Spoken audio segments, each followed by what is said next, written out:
Thank you very much for patiently.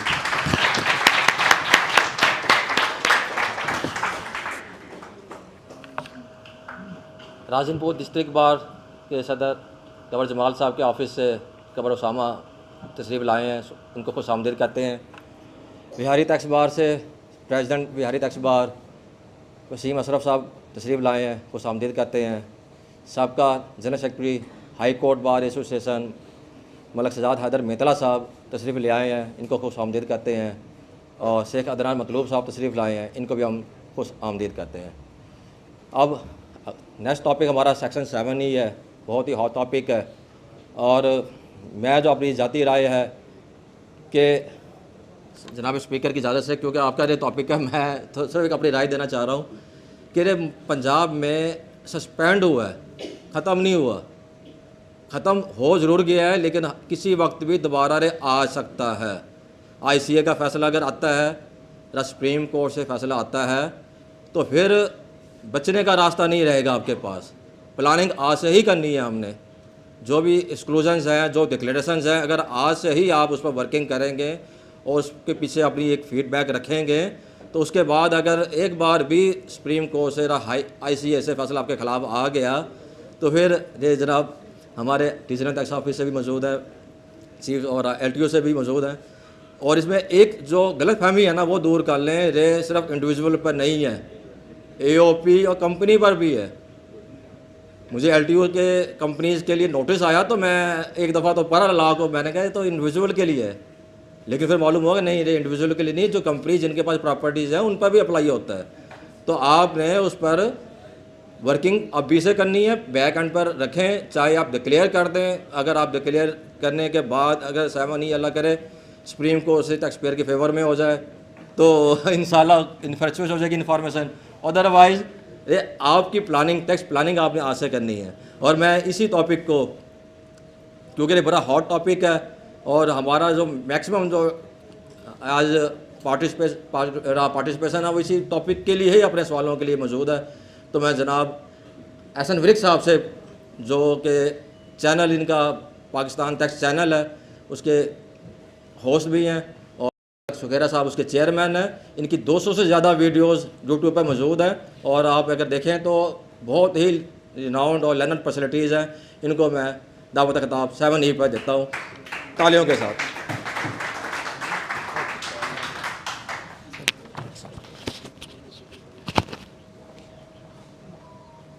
बिस्मिल्लाहिर्रहमानिर्रहीम।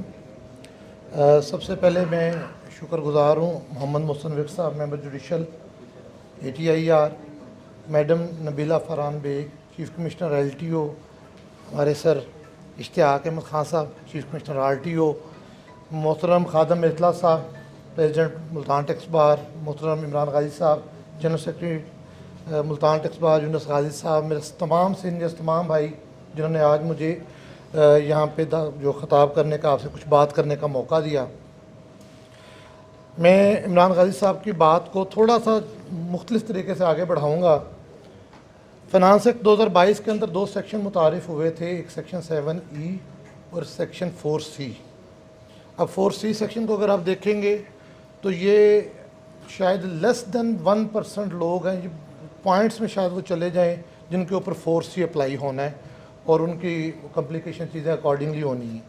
लेकिन section 7E जो है ये हमारे आलमोस्ट हर केस के साथ ये रिलेटेड है, और हमें बहसीयत टैक्स प्रोफेशनल सेक्शन 7E को बहुत केयरफुली जानना चाहिए, इसको तैयार करना चाहिए, इसके ऊपर अपनी जो वर्किंग्स हैं वो करनी चाहिए। सेक्शन को पढ़ने से पहले मैं इंतहाई मुख्तसर जो गाजी साहब ने बात की, मैं थोड़ा सा उससे, क्योंकि डिफरेंस ऑफ ओपिनियन हमारे प्रोफेशन का हिस्सा है और इसी से बात आगे चलती है। तो अगर आप लाहौर हाई कोर्ट की जजमेंट पढ़ें तो उसने सेक्शन 7E को अल्ट्रा वायरस करार नहीं दिया। उसने कहा कि सिर्फ फेयर मार्केट वैल्यू जो है जिस पे आप जो चार्ज कर रहे हैं ये अल्ट्रा वायरस है, लेकिन उन्होंने कहा कि आप इसको जो आपकी वैल्यू एट कॉस्ट उस पर लें। दूसरा, उन्होंने जो आपकी इसकी सिंपल सी रीडिंग डाउन प्रिंसिपल के तहत थोड़ी सी मॉडिफिकेशन प्रपोज की कि आप सेक्शन को इस तरह इसको मॉडिफाई कर ले, और उन्होंने इसके कुछ एक्सक्लूजन ख़त्म किए।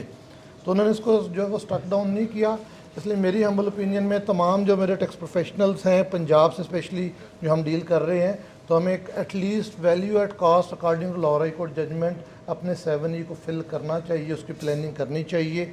बाकी जब आगे इंट्रा कोर्ट अपील में डिपार्टमेंट भी उधर अवेलेबल है, हम भी अवेलेबल हैं, सुप्रीम कोर्ट में भी सिंध की जो केसेस हैं वो ऑलरेडी वहाँ पे जो है उनको लीव ग्रांट हुई हुई है, तो वो फिर जैसे उसके अकॉर्डिंग आएगा वो होगा।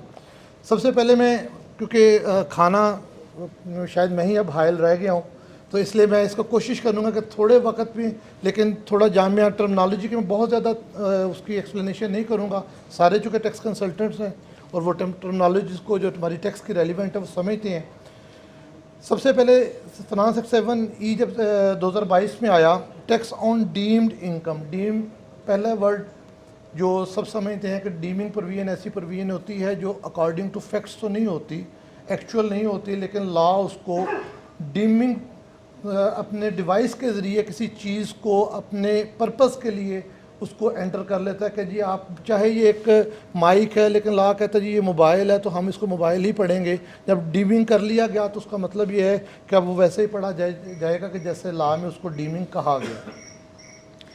For tax year 2022 and onwards, ये फाइनेंस एक्ट 22 में आया था। नॉर्मली हमारे जितने टैक्स लॉज हैं ये जो है ये जो प्रॉस्पेक्टिव होते हैं, लेकिन इसको रिट्रोस्पेक्टिव टैक्स ईयर 2022 पे इम्प्लीमेंट किया गया। A tax shall be imposed at the rate specified in Division 8C of Part 1 of the first schedule on the income specified in this section. Number 2, a resident person. पहली बात यह है कि ये resident person के ऊपर है, resident के ऊपर, नॉन रेजिडेंट के ऊपर 7E सेक्शन नहीं अप्लाई होता। लेकिन साथ ही याद रखिएगा कि नहीं, ये कि नॉन रेजिडेंट जो है उसके ऊपर चूँकि ग्लोबल इनकम उसकी पाकिस्तान में टैक्स नहीं होती, और उसकी अगर पाकिस्तान में जितनी भी प्रॉपर्टी है नॉन रेजिडेंट की वो 7E में फॉल नहीं करेगी। वैसे भी जब हम 7E जो नॉन रेजिडेंट के रिटर्न फाइल करते हैं तो लॉ हमसे उसकी वेल्थ स्टेटमेंट रिक्वायर नहीं करता। तो मेरी हम्बल ओपिनियन ये है कि जब नॉन रेजिडेंट से लॉ वेल्थ स्टेटमेंट रिक्वायर्ड नहीं करता तो आप अननेसेसरली वेल्थ स्टेटमेंट फाइल मत करें, क्योंकि टैक्स मेडिसन है, ये शौकिया खाने वाली चीज़ नहीं है, उतनी को लें जितनी को इसकी ज़रूरत है। और दूसरा, अगर आपने एक लम्हे के लिए वेल्थ स्टेटमेंट फ़ाइल करनी है, एक मान लें आपने, तो फिर आपने पूरी दुनिया के एसेट लाइबिलिटीज़ उसमें देने हैं। जो हम दूसरी गलती करते हैं कि हम वेल्थ स्टेटमेंट भी फाइल करते हैं और फिर सिर्फ पाकिस्तान के एसेट लाइबिलिटी दिखा देते हैं। तो जो नॉन रेजिडेंट है वेल्थ स्टेटमेंट में ऐसा कोई कॉलम में डिस्टिंग्विश नहीं है कि मैंने बाकी जो ग्लोबल मेरे एसेट हैं वो नहीं दिखाने, तो वो आपने लाजमन दिखाने हैं। पर्सन के अंदर जैसे भी गाजी साहब ने कहा कि पर्सन की तारीफ सेक्शन 80 में अवेलेबल है, इंडिविजुअल, उसके बाद कंपनी और एसोसिएशन ऑफ पर्सन, वो सारे इसके अंदर शामिल हैं। पर्सन की तारीफ़ के अंदर प्रोविंशनल गवर्नमेंट शामिल है, NPOs शामिल हैं, ट्रस्ट शामिल हैं, आपकी अथॉरिटीज़ शामिल हैं। वो सारे अपनी वो एज आ कंपनी रिटर्न फाइल उनके पे करनी लाजम है, तो उन्होंने अकॉर्डिंगली 7E भी उनके ऊपर आएगा। shall be treated to have derived as income chargeable tax under this section an amount equal to 5% of the fair market value of capital assets, कि जो उनकी फेयर मार्केट वैल्यू है उन एसेट्स की उसका 5% जो है वो तसव्वुर किया जाएगा कि उनकी इनकम है, और उसका 20%, यानी कि ये टोटल अमाउंट का 1 बन जाएगा इफेक्टिव रेट जो है। लेकिन अगर लैंग्वेज को देखें तो पहले आपने 5 निकालना है, 5 का 20 निकालना है। सिचुएटेड इन पाकिस्तान, तो जो 7E अप्लाई है उन प्रॉपर्टीज़ के ऊपर जो रेजिडेंट पर्सन की पाकिस्तान में मौजूद हैं। अगर रेजिडेंट पर्सन की बैरून मुल्क प्रॉपर्टीज़ हैं तो उन पर 7E लागू नहीं होगा। लेकिन याद रहे कि फाइनेंस एक्ट 2022 में ही CVT का कानून भी आया था, तो जो रेजिडेंट्स की बैरून मुल्क प्रॉपर्टीज़ हैं उनके ऊपर CVT लागू होगा। तो वो भी आपने अगर किसी क्लाइंट की हैं तो आपने मद्देनज़र रखना है। और CVT के ऊपर भी जो इस टाइम लाहौर हाई कोर्ट में सिंगल बेंच से टैक्स पेयर्स के ख़िलाफ़ फैसला आ चुका है, ICA में पेंडिंग है, तो इसलिए वो भी अकॉर्डिंगली इम्प्लीमेंट होगा। फिर मैं situated in Pakistan held on the last day of tax year calculating the following namely, ये last day of tax year बड़ा इंपॉर्टेंट है कि आपके पास सारा साल प्रॉपर्टी ली, 30 जून को आपने रजिस्ट्री करवा दी, आपसे वो टाइटल ख़त्म हो गया, तो ये आपके 7E अप्लाई नहीं होगा। और इसी के रैली में सभी जब हम सर्कुलर नंबर 1 और 3 की बात करेंगे आगे जो इसी रेफरेंस से आए हैं, तो वहाँ पे भी इस वर्ड की बड़ी एक अहमियत है कि हमने कब तक किसी नई प्रॉपर्टी ख़रीद के बाद कब तक उस पर 7E पे करना है और कब उस पर ख़त्म हो सकता है या हो जाएगा। अब इसके ऊपर जो 7E के अंदर है, इसके अंदर कुछ एक्सक्लूजन दिए गए हैं, एक्सक्लूडिंग द फॉलोइंग नेमली। अगर मुझे इजाज़त दें तो हम एक्सक्लूजन देखने से पहले हम थोड़ा सा कैपिटल एसेट का वर्ड, चूँकि यहाँ पे उन्होंने कहा है, उन्होंने ये इमूवेबल प्रॉपर्टी नहीं कहा, जानते हम सब हैं कि ये कलरेबल लेजिस्लेशन है। कलरेबल लेजिस्लेशन के ज़रिए उन्होंने इसको डिज़ाइन इस तरह किया है कि इसका इफेक्ट सिर्फ इमूवेबल प्रॉपर्टी के ऊपर रह गया। लेकिन अगर हम कैपिटल एसेट की तारीफ़ जो इसी के जो है सेक्शन 4 में दी गई है, in this section capital asset means हम सब लेते हैं। जब वर्ड मीन्स आ जाएगा तो इसका मतलब है कि अब इसके अलावा कोई मफहूम नहीं लिया जाएगा, ना कोई डिक्शनरी का, ना इस लॉ के अंदर कहीं पे भी इस वर्ड को किसी और तरह से इंटरप्रेट किया हो। लेकिन इस सेक्शन के लिए अब इसका मफहूम यही होगा जो यहाँ पे कैपिटल एसेट मीन्स के साथ उन्होंने डिफ़ाइन कर दिया। Capital asset means property of any kind. पहले उन्होंने कहा कि जी हर तरह की property held by a person whether or not connected with a business but does not include, यानी कि आपके बिजनेस से वाबस्ता है, जुड़ी हुई है या नहीं जुड़ी हुई। लेकिन उन्होंने कहा कि दरअसल जो हैं वो कैपिटल एसेट से मुस्तस्ना हैं। Any stock in trade, consumable stores or raw materials held for the purpose of business, any share stocks or securities, any property with respect to which the person is entitled to a depreciation reduction under section 22 or amortization reduction under section 24, or any movable asset not mentioned in clauses 1, 2 और 3। तमाम movable assets, tangible, non tangible, वो इससे निकल गए। तो बाकी जो इससे जब आप इसको बिल्कुल पंजाबी में कहते हैं निचोड़ेंगे तो सिर्फ मूवेबल प्रॉपर्टी इसका मौजू रह जाती है। अब जब आपने 7E सेक्शन को अप्लाई करना है तो इसलिए मैं रिक्वेस्ट कर रहा हूँ कि चूँकि इसमें सिंध हाई कोर्ट की जजमेंट टैक्स पेयर्स के ख़िलाफ़ आई हुई है, लाहौर हाई कोर्ट की जजमेंट, उसके अंदर उनको मॉडिफिकेशन तजवीज़ ज़रूर की है, लेकिन उसको पूरे सेक्शन को उन्होंने ख़त्म नहीं किया। और अपेरेंटली ये शायद हम तमाम टैक्स कंसल्टेंट्स को आइंदा सालों में इसको बहुत केयरफुली, जिस तरह हम वेल्थ स्टेटमेंट फिल करते हैं तो हमें 7E को बहुत केयरफुली देखना, अपने क्लाइंट्स को गाइड करना और इसको अप्लाई करना ये लाजिम है। तो उसके पर्पज़ से जो इसके एक्सक्लूजन है वो भी हमें बहुत केयरफुल देखने हैं। इसमें एक वर्ड ऐसा है जिस पे आधा घंटा इस पर मज़ीद आगे डिटेल डिबेट बात हो सकती है, लेकिन जो टाइम की बड़ी शार्टेज है तो मैं इसको सिर्फ रीड करता हूँ और चंद अहम चीज़ें, बहुत ही अहम चीज़ें इस पर सिर्फ मैं डिस्कस करता हूँ। 1 capital asset owned by the resident person.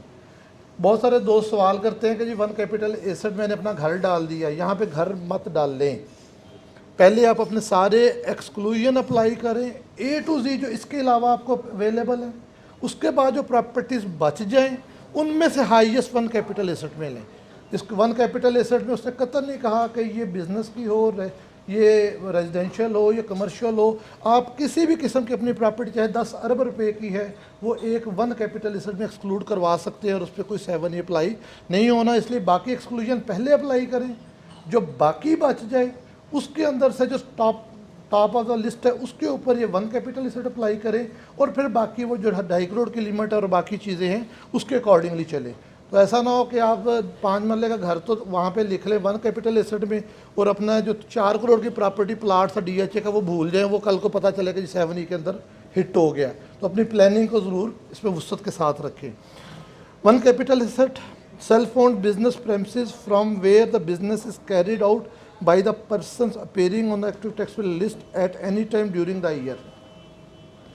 ऐसी बिजनेस प्रेमिसेस जहाँ पे वो पर्सन अपना बिजनेस कर रहा है, यानी कि जहाँ पे आपका बिजनेस नहीं हो रहा और वो प्रॉपर्टी स्टॉक इन ट्रेड में भी नहीं है। ये भी जो गाजी साहब बात कंपनी के नोटिस के हवाले से बात कर रहे थे इमरान गाजी साहब, स्पेशल उस पर ज़रा इसको गौर कीजिएगा कि ऐसी प्रॉपर्टी जहाँ पे आपका बिजनेस भी नहीं हो रहा, कंपनी और AOP के रेफरेंस से बात करूँ, कंपनी और AOP का पर्सनल एसेट नहीं होता, उनके तमाम एसेट बिजनेस ही होते हैं। लेकिन बिजनेस एसेट में फिर उन्होंने डिस्टिंग्विश कर दिया, उन्होंने कहा कि बिजनेस प्रॉपर्टी वो निकलेगी, प्रेमिसेस वो निकलेगी जहाँ पे बिजनेस हो रहा है। आपने प्लाट लेके छोड़ा हुआ है, आप प्रॉपर्टी का काम नहीं करते, आपकी वेल्थ उसमें बैलेंस शीट में अवेलेबल है, तो उस वो और स्टॉक इन ट्रेड में वो फॉल नहीं करता, तो फिर वो उसके ऊपर जो है वो 1 इसकी जो है 7E की इम्प्लीकेशन भी होगी और 7 इसके ऊपर रिकवरेबल भी होगा।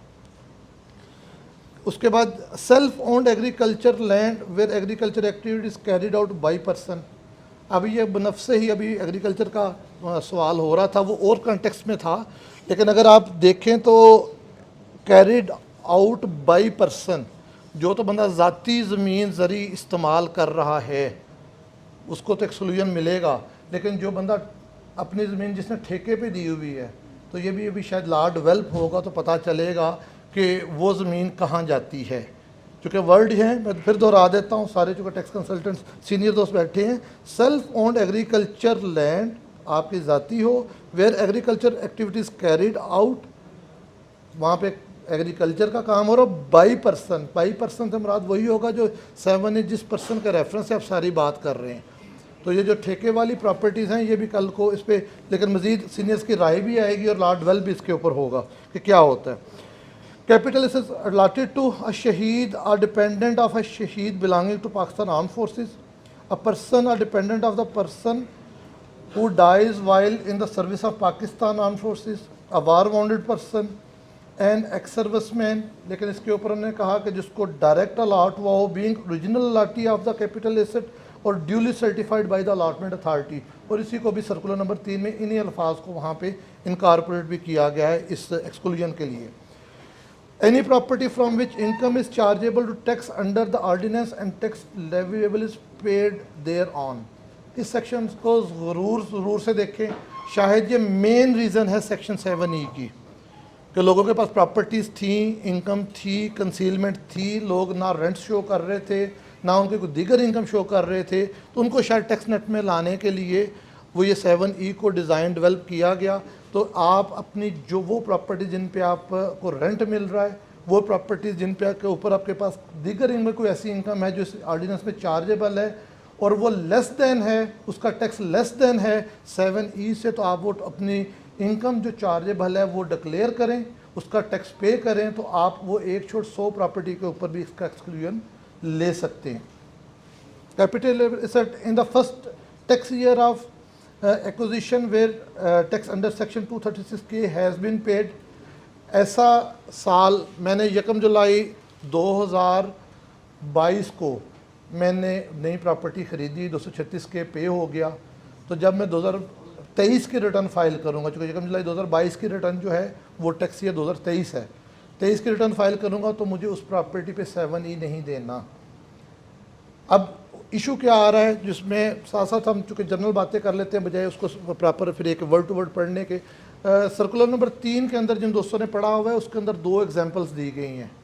जिन दोस्तों ने सर्कुलर 3 पढ़ा है उसके अंदर ये है कि उन्होंने कहा कि एक बंदे ने जो है 24/6/2022 को प्रॉपर्टी ख़रीदी और 1 जुलाई 2023 को वो प्रॉपर्टी बेची। अब 1 जुलाई 2023 टैक्स ईयर 24 है, तो उन्होंने कहा कि जी वो 2023 का 7E पे करेगा 1% अकॉर्डिंगली। वो पंजाब वाली बात हम अलहदा करते हैं कि पंजाब इसमें क्या सूरत हाल है, लेकिन जो जर्नल में उसके कंसेप्ट में बात कर रहा हूँ। तो अब इसमें 2022 साल उसका निकल गया कि 236K पे हुआ था, 2024 साल इसलिए कि 2023 साल कंप्लीट हो गया था। अगर मैं वही प्रॉपर्टी 30 जून 2023 को बेच देता तो इसमें लिखा है कि मैंने 7E तब देना है अगर वो हेल्ड रहती, आखिरी दिन मेरे पास मौजूद रहती। तो उस सर्कुलर में वजाहत नहीं है इस सिचुएशन की। तो मेरी हम्बल सबमिशन के अंदर जिस साल आपने वो प्रॉपर्टी ख़रीदी उससे वैसे इस क्लास में निकल गया और अगले साल 30 जून से पहले अगर आपने वैसे ही बेच दी तो वो 7E का मौजू उसमें नहीं रहना चाहिए, जिस पर सर्कुलर की क्लैरिफिकेशन मज़ीद बेहतर होनी चाहिए।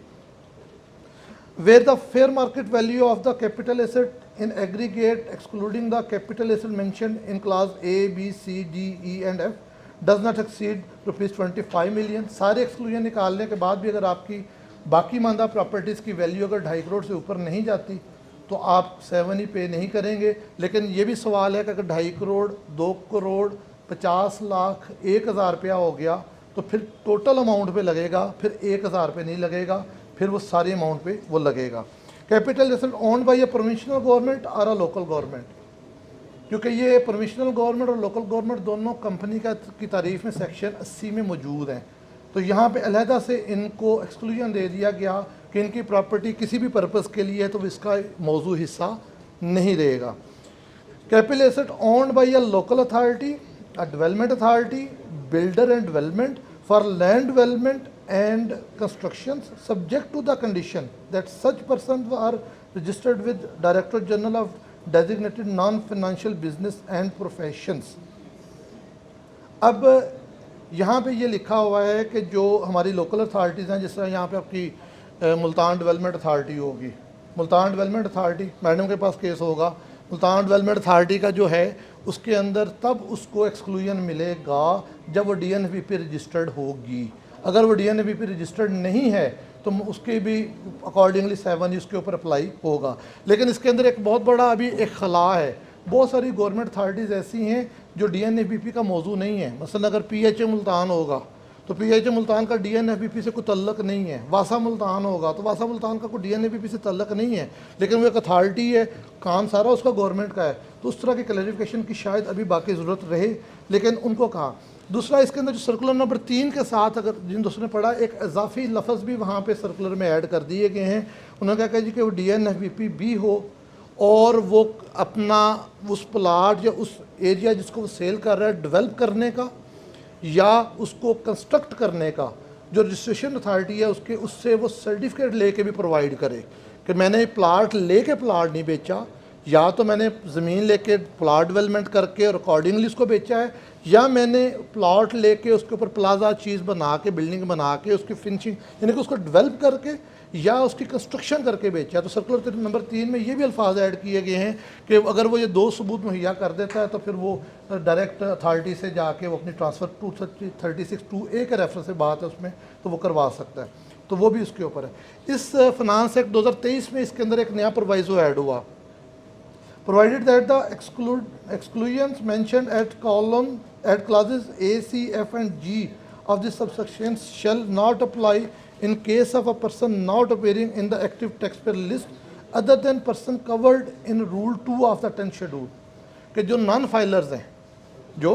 फाइलर्स हैं वो इसके अंदर जो सारे एक्सक्लूजन की बात नहीं की, वो जो शहीद डायरेक्ट लॉटरी वाले वो सारे उस तरह उसको मिल सकते हैं, लेकिन जो 1 एसेट वाला था, जो बिज़नेस वाला था, जो 2.5 करोड़ वाला था, वो वाले एसेट्स का अगर कल को महकमा 121 सेक्शन में कार्रवाई करता है किसी नॉन फाइलर के ख़िलाफ़ तो वो 7E का एक्सक्लूजन वो उन पे नहीं ले सकता, उसकी तमाम प्रॉपर्टी 7E का मौजू बनेंगी।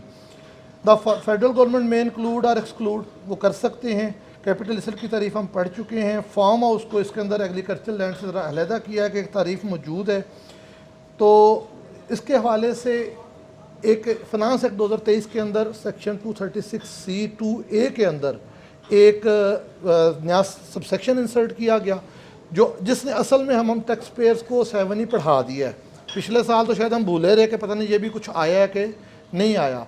2A ने कहा कि जो ट्रांसफर अथॉरिटी है वो तब तक ट्रांसफ़र नहीं करेगी जब तक वो प्रेस्क्राइब्ड मोड एंड मैनर जो कि सफदर है कि बोर्ड FBR मुतय्यन करेगा उसके तहत वो सबूत मुहैया नहीं करता कि सेलर जो है वो सेक्शन 7E की अपनी ज़िम्मेदारी अदा कर चुका है।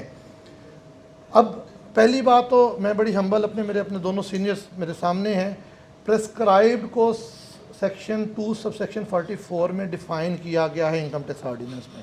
Prescribed means prescribed by rules.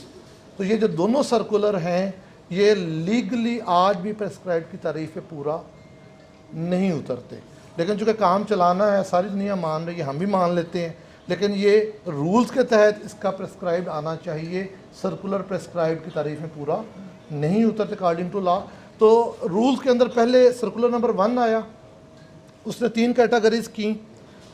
उसने कहा जी फाइलर 3 सूरतों के अंदर कि या उसने 7E का टैक्स अपनी रिटर्न में दिया हो, या उसके पास स्टे अवेलेबल हो, या और वो कमिश्नर साहब से फॉर्म A के ऊपर अपना वो सर्टिफिकेट ले ले, या वो 1% अदरवाइज भी पे करके अपनी ट्रांसफ़र करवा सकता है। नॉन फाइलर के लिए कहा गया कि वो अपना 1% पे करके और उसके ऊपर अपनी ट्रांसफ़र करवा सकता है। वो अलहदा कन्फ्यूजन था कि किस टैक्स ईयर का करेगा, वो मंथ वाइज बन रहा है, वो चीज़ें वो सारी, लेकिन जो टाइम नहीं उस पर हम डिटेल नहीं जाते। सर्कुलर नंबर 3 आया उसको एक्सप्लेन करने, फर्दर मॉडिफिकेशन करने। सर्कुलर नंबर 3 के सर जो एक सबसे अहम चीज़ है जो शायद आज के इस लेक्चर में सबसे इम्पॉर्टेंट भी हो, वो है इस टाइम हमारी सर्कुलर नंबर 3 का जो पैरा 2 है, जिसके अंदर उन्होंने कहा, मैं पहले पढ़ देता हूँ और फिर उसके ऊपर जो चंद इंटरप्रिटेशन हमारे जितने सीनियर्स की हैं मैं सारी आपके सामने रख देता हूँ कि इसका क्या मफहूम लिया जा सकता है। उसमें मैं रेलिवेंट पोर्शन पढ़ता हूँ।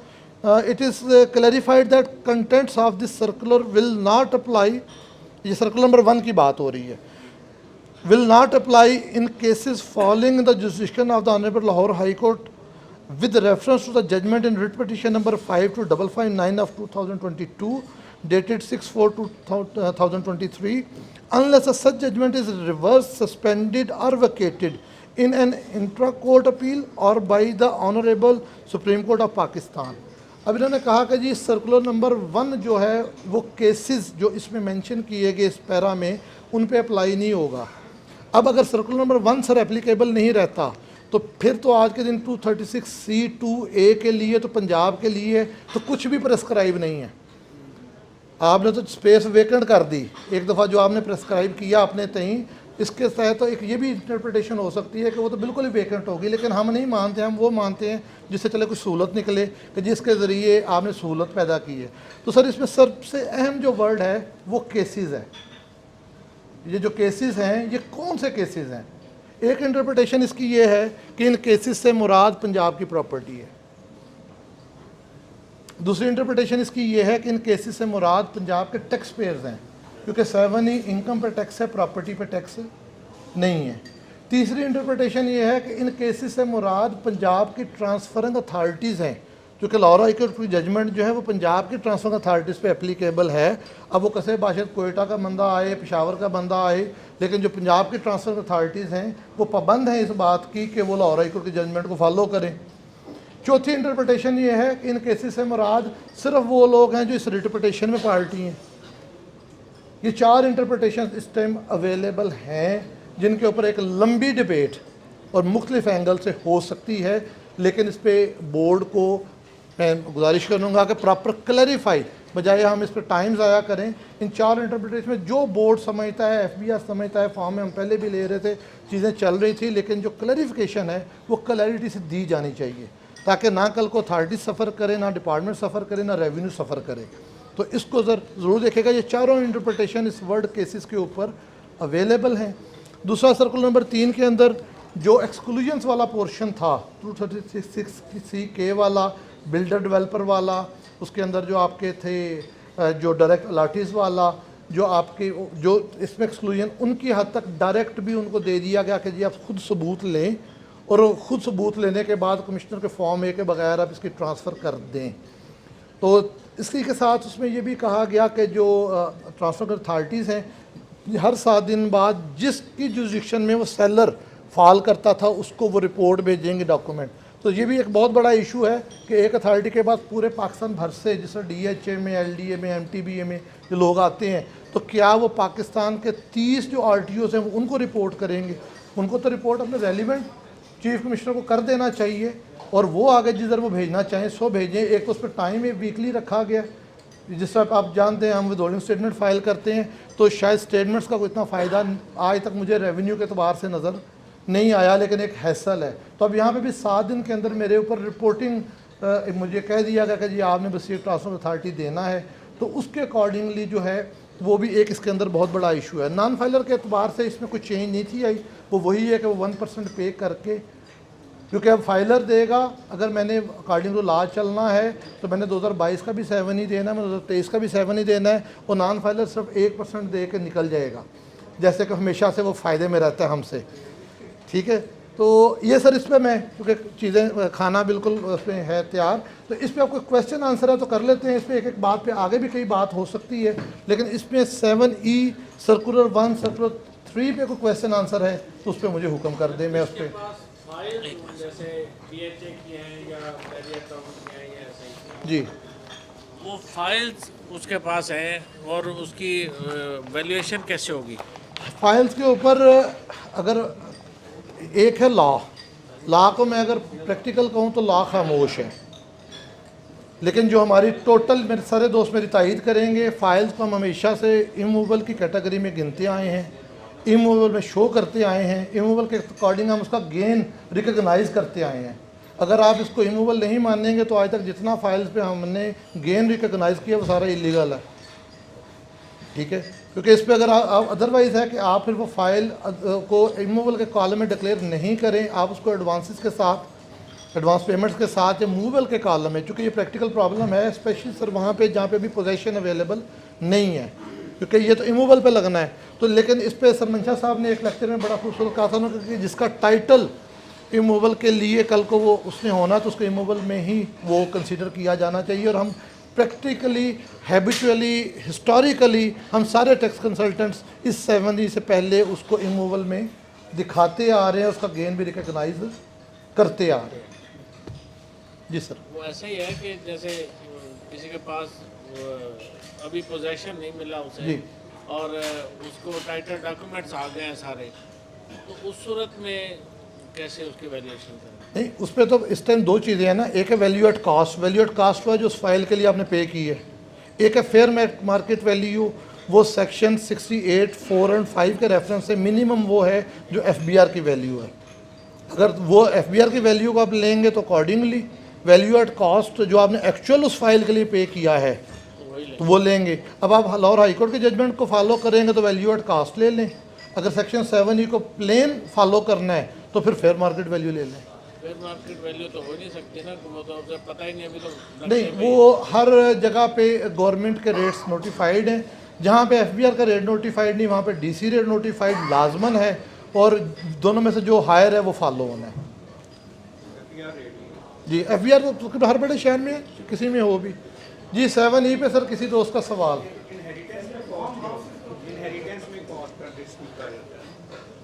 सर इनहेरिटेंस में कॉस्ट का डिस्प्यूट आ जाता है। जो सर वेल्थ स्टेटमेंट में हम करते हैं। हाँ जी, नॉर्मली हम जीरो शो कर देते हैं ना, tax payer normally zero show कर देते हैं। 7E के पर्पस के लिए उसकी क्या होगी वैल्यू? सर फिर मैं वही गुजारिश करूंगा कि अगर लाहौर हाई कोर्ट के जजमेंट को फॉलो करें तो वो जीरो ही होगी वैल्यू एट कास्ट जो वेल्थ स्टेटमेंट की है। लेकिन अगर आप सेक्शन 7E को प्लेन या जब अगर टैक्स पेयर के खिलाफ आ गया सुपीरियर कोर्ट से तो फिर फेयर मार्केट वैल्यू उसके लिए वो करनी लाजिम हो जाएगी। सर इनहेरिटेंस में मैं एक छोटा सा ऐड करूँ जिसको आप पॉलिसी लेवल पे ज़रूर डिस्कस कीजिएगा। सेक्शन 37 का सबसेक्शन 1A था जो कैपिटल गेन के लिए था कि जब मैंने प्रॉपर्टी सेल करनी है तो वहाँ पे इशू मैं फेयर मार्केट वैल्यू को लेस कर लेता था गेन के पर्पज़ के लिए। फाइनेंस एक्ट 2021 में उसको ख़त्म कर दिया गया 37(1)A को गिफ्ट और इनहेरिटेंस दोनों के अंदर। तो अब अगर आज के दिन हम कैलकुलेट करें तो इनहेरिटेंस पे तो 100% गेन बनता है। तो कुछ टैक्स कंसल्टेंट्स कर रहे हैं, हमें मेरे भी लम्हे है कि जी वो कहते हैं कि जी हम फेयर मार्केट वैल्यू लिख लेते हैं जिस दिन वो प्रॉपर्टी खरीदी मेरे नाम इनहेरिटेड हुई, लेकिन मुझे ला में कम से कम किसी सेक्शन में उसकी बैकिंग नहीं मिली। कास्ट तो वही है जो आपने बियर की है, आप डीम्ड कास्ट नहीं ले सकते। जी रिकनसाइल में ज़ीरो रिकनसाइल होना चाहिए।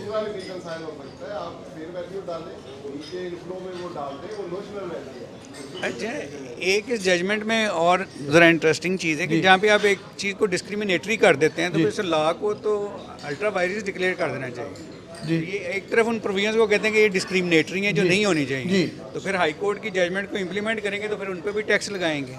सर अगर मैं बिल्कुल हम्बल करूँ, टाइम शार्ट था, मेरी राय में सर्कुलर 3 आया इसीलिए ये उनको बचाने के लिए आया। ये वो जो उसमें है ना डायरेक्ट LRT वाले DH वाबडा टाउन वाले, ये उनको बचाने के लिए सर्कुलर 3 आया। कोर्स नॉर्मली हाँ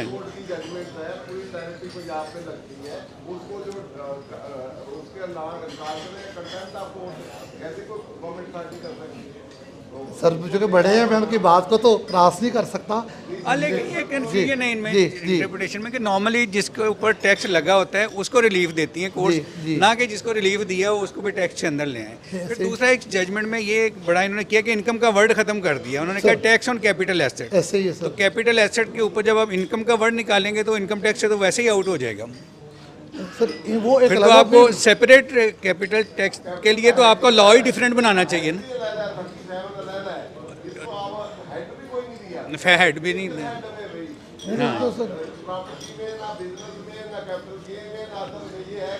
जी जी सर लाहौर हाई कोर्ट ने इसका जो सबसेक्शन 1 था उसके लास्ट लाइन से ना वर्ड इनकम को कैपिटल एसेट से रिप्लेस किया था, यानी कि रीडिंग डाउन प्रिंसिपल के तहत। अब सीधा सीधा एक टैक्स हो गया ना कैपिटल एसेट्स पे। जी जी जी। तो अगर टैक्स ऑन कैपिटल एसेट तो ये तो बन गया वेल्थ टैक्स। जी पुराना वेल्थ टैक्स बना दिया ना उन्होंने, तो अगर ये वेल्थ टैक्स है तो इनकम टैक्स में आ ही नहीं सकता फिर, आ नहीं सकता।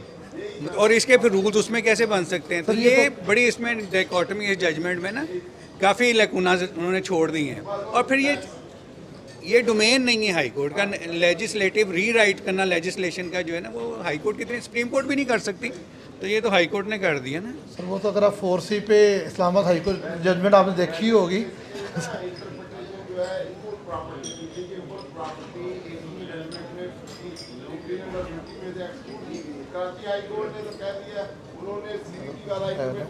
मेरे तो लैपटॉप की इमूल प्रॉपर्टी इन्होंने कहा नहीं, इमूल प्रॉपर्टी अभी भी है। अब वो अगर आफ्टर 18 अमेंडमेंट एक्सक्लूडेड है फिर तो ये लग ही नहीं सकती। अब वो कन्फ्लिक्टिंग जजमेंट है, उस पर ICA पेंडिंग पड़ी है। फार्म हाउसेज और private limited company. Sir farm houses की तारीफ तो चूँकि उसके अंदर दी गई है, सर्कुलर 3 में भी reproduce same word to word की गई है। इसके ऊपर तो जो उस तारीफ में पूरा उतरता है वो फार्म हाउस है, वो एग्रीकल्चर लैंड नहीं है।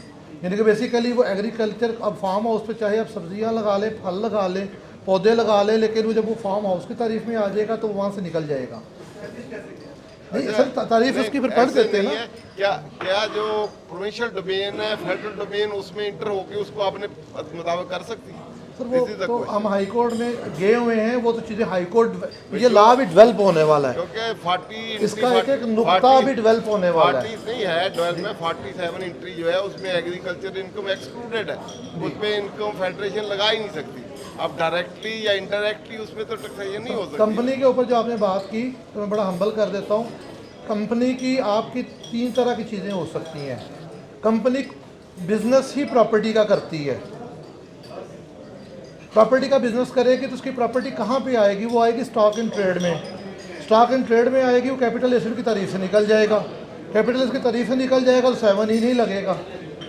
दूसरी उसकी प्रॉपर्टी है कि जहाँ पे कंपनी बिजनेस कर रही है, मैं मैन्युफैक्चरिंग यूनिट हूँ, मेरा मैन्युफैक्चरिंग है, उसके साथ रहायशी कॉलोनी है, उसके साथ मेरा बिजनेस से को रिलेटेड सारे डेवलपमेंट है, वो बिजनेस प्रेमिसेस वो उससे एक्सक्लूजन से निकल जाएंगे। तीसरा ये है कि मुमकिन एक बिजनेस में इधर कर रहा हूँ टेक्सटाइल का, और मैंने कहा अच्छा ये पैसा अजाफी आ गया, इसको मैं ग्वादर में 6 प्लाट लेके पार्क कर देता हूँ, बढ़ता रहेगा। वो वाला जो प्लाट जहाँ पे बिजनेस कैरी आउट नहीं हो रहा, बिजनेस पर्पस के लिए यूज़ नहीं हो रहा, और आपका नेचर ऑफ बिजनेस भी प्रॉपर्टी नहीं है, वो कंपनी की सूरत में भी, क्योंकि वैसे हमने पहले कहा कि ये कंपनी और AOP का पर्सनल एसेट नहीं होता, वो 100% बिजनेस है।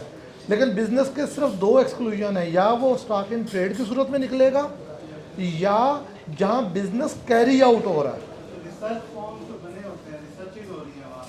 वो भी बिजनेस का हिस्सा है। अगर वो रिसर्च उसी बिजनेस को प्रमोट करने के लिए है तो नेचुरल पार्ट है उसका। तो रिसर्च वर्क ही है, रिसर्च कामयाबी हो, बड़ी बड़ी लंबी रिसर्च वर्क होती है। इस साल तो इंसेंटिव दिया है कि कारपोरेट फार्मिंग करें, आप कंपनियां बना के एग्रीकल्चर रख लें।